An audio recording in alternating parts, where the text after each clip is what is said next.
Dia mengambil satu contoh, nak dibuatkan sebagai satu perumpamaan. Tulang.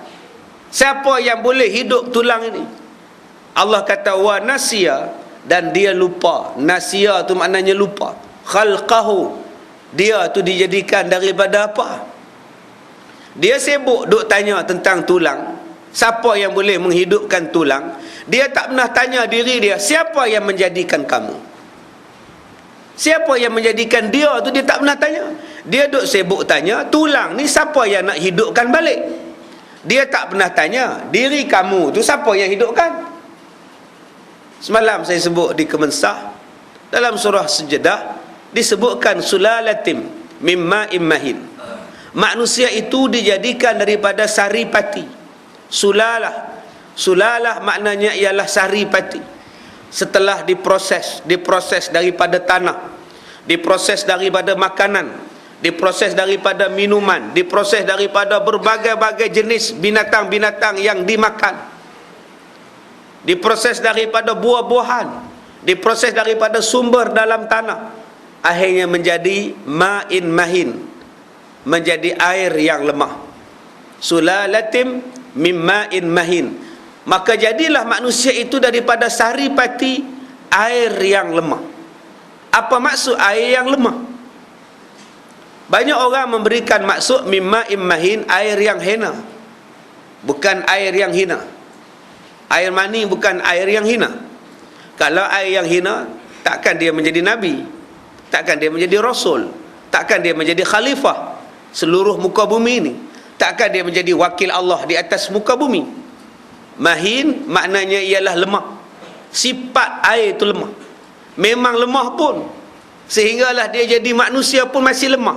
Bercakap tak boleh, makan sendiri tak boleh, cari rezeki tak boleh, berjalan tak boleh, memakai pakaian pun tidak. Memang dalam keadaan lemah, tak boleh melompat, tak boleh berlari. Sampailah sekarang kita masih lagi dalam keadaan lemah. Mimma'in mahin. Kalau Allah tak izinkan kita bangun pagi ni, kita tak bangun. Kalau Allah tak izinkan kita hidup pagi ni, kita mati. Menunjukkan bahawa kita lemah sampai bila-bila pun. Walaupun kita mempunyai, kita rasa kita sihat tubuh badan, kita tidak ada penyakit, kita boleh berjoging 20 km sehari, hakikatnya kita lemah. Lemah tu kerana apa? Pergerakan kita, diamnya kita, semuanya itu adalah dengan izin daripada Allah Subhanahu wa ta'ala.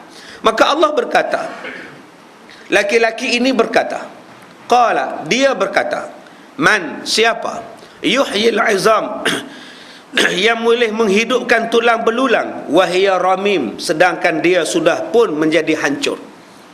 Dia cabar Nabi Muhammad, wahai Muhammad, siapa boleh hidupkan balik tulang, sekarang dia dah hancur. Maka Allah berkata kepada orang yang bercakap macam itu, qul yuhyiha allazi ansha'aha awwala marrah. Maka berkatalah ia akan menghidupkannya semula, ialah Tuhan yang menciptakannya buat kali pertama. Wa huwa bikulli khalqin alim, dan dia maha mengetahui tentang segala bentuk makhluk ini. Allah Ta'ala maha mengetahui. Yang akan menghidupkan tulang itu ialah Allah, dan Allah maha mengetahui tentang segala makhluk. Maha suci Engkau ya Allah, yang telah menjadikan manusia dan menciptakannya daripada setitis air yang sangat hina. Di sini pun pengarang kitab ni menggunakan perkataan yang hina. Maha suci Tuhan ya Allah, yang telah menciptakan manusia dan menjadikan penglihatan, pendengaran, sepasang mata dan sepasang telinga bagi mereka. Kemudian manusia itu mengingkari dan kafir, tidak mengakui keberadaannya Tuhan. Sedangkan mata ni Tuhan yang bagi, telinga Tuhan bagi, semua benda Tuhan bagi. Mana ada kita buat sendiri? Sehelai rambut kita pun kita tak mampu buat. Sekeping kulit kita pun kita tak mampu buat. Sebiji mata kita, sebelah mata kita pun kita tak boleh buat. Tapi bila Allah dah sempurnakan kejadian manusia, dia lawan Tuhan, dia bantah Tuhan. Ini yang tak kena ni, yang Tuhan murka. Tuhan ni tuan-tuan sayang pada kita ni, sebab tu dia tangguhkan azab kita, tangguh. Kalaulah nak kira perbuatan maksiat yang kita buat, lama dah kita ni hancur. Tetapi kerana adanya pokok, adanya binatang, Allah kesian pada pokok dan binatang tu, maka ditangguhkan azab. Kalau dah tak ada lagi dah tuan-tuan, maksiat bermaharajalela dengan pokok-pokok, dengan binatang-binatang tu pun Allah ranapkan sekali. Tapi kerana ada lembu yang meragut, ada kambing yang mengembek, itulah, ada ayam yang berkokok, itulah menjadikan Allah tangguh sekejap perbuatan-perbuatan manusia ini untuk ditimpakan azab. Kalau tak ada benda tu lama dah tuan-tuan, langit menjadi besi, matahari memancarkan cahayanya ke langit, langit yang panas tadi akan menjadikan manusia ni cair, bumi ni cair. Tapi kerana Allah ni maha pemurah, maha penyayang, maha pengampun, bagi tempoh, bagi masa. Bila sampai keadaannya, Tuhan datangkan azab, akhazna baghtatan, diturunkan balak secara tiba-tiba. Ada yang diturunkan balak pada waktu malam, ada yang diturunkan azab pada waktu siang, ada yang diturunkan azab ketika waktu mereka bermain-main, ada diturunkan malapetaka ketika mereka sedang tidur. Allah Ta'ala boleh buat. Wa kam min qaryatin ahlaknaha faja'aha ba'suna bayatan aw hum qailun. Berapa banyak negeri yang kami binasakan, diturunkan azab kepada mereka itu sedang mereka berada dalam rumah mereka, tidur dalam rumah mereka. Dan ada diturunkan azab ketika mereka sedang bercakap-cakap, sedang berbual-bual, diturunkan azab. Sedang pi kenduri kahwin, diturunkan azab. Beranak satu kampung, dua kampung, tiga kampung, tak jumpa, tengok duk makan nasi. Allah boleh buat kalau Allah nak buat. Kemudian maka Allah Ta'ala berfirman dalam surah Abasa ayat 17, Qutilal insanu ma akfarah.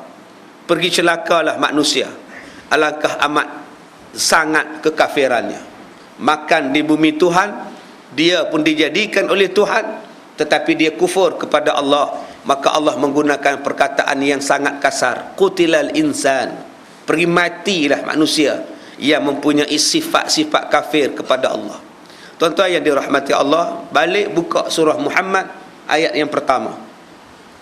Di dalam surah Muhammad, ayat yang pertama Allah berfirman, Bismillahirrahmanirrahim, Allazina kafaru wadal, allazina kafaru, golongan-golongan yang kafir, wa yasudduna an sabilillah, dan orang yang menghalang manusia daripada jalan Allah, adalla a'malahum, maka mereka adalah sesesat-sesat perbuatan mereka.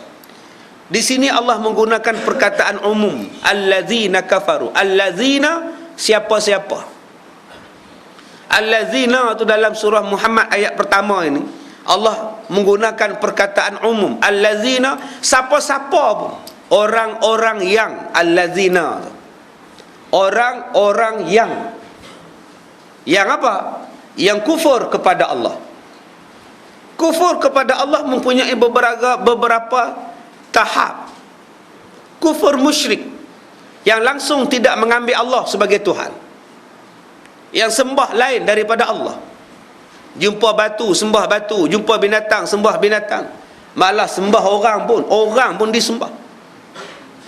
Ketika Diego Maradona menjaringkan gol dan menang Piala Dunia 86, orang Argentina menganggap dia Tuhan.